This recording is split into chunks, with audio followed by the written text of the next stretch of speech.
ఈ లోకంలో 2 రకాల క్రైస్తవులు ఉంటారంట. ఒకటి ఆత్మల్ని గెలిచే క్రైస్తవులు, రెండవది దిగజారుడిన క్రైస్తవులు. ఆత్మలు గెలిచే క్రైస్తవులు ఏం చేస్తారు? యేసుక్రీస్తు ప్రేమను అనేక మందికి చెప్తారు.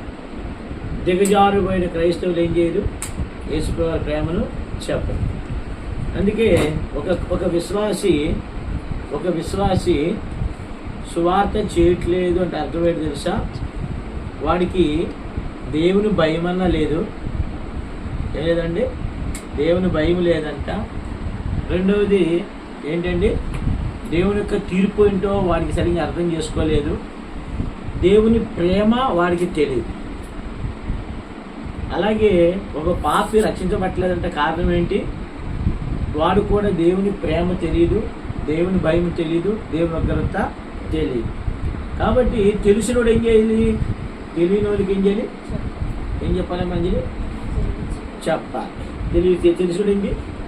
ఇప్పుడు నేను రాగానే మంచిగా టిఫిన్ పెట్టాడు, అది ఆయన తినలేదు కాబట్టి, ఆయన మాకు ఆతిథ్యం చేస్తున్నాడు కాబట్టి తినలేదు కాబట్టి ఆయనకు రుచి ఇంకా తెలియదు. మేము తిన్నాం కాబట్టి రుచి. అలాగే ప్రతి క్రైస్తవుడు దేవుని ప్రేమ రుచించిన తర్వాత ఈ రుచిని ఏం చేయాలి? ఇతరులకి చెప్పాలి. నేను నా దినభాగంలో నేను 30 చదవండి రండి. యోధాపత్రిక కలిసిన చదవండి. తొందరగా తీయాలి, మనకు లేట్ వస్తుంది.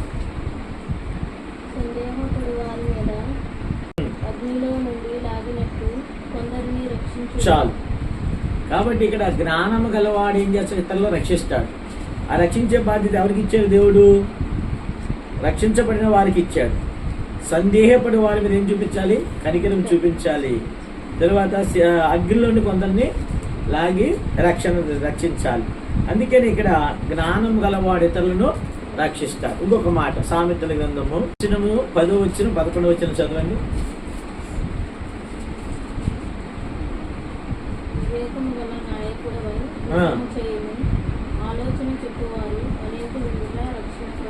వివేకం గల నాయకుడు ఏం చేయాలి? మనం యుద్ధం చేయాలి. ఇప్పుడు 10-11 వచనాలు.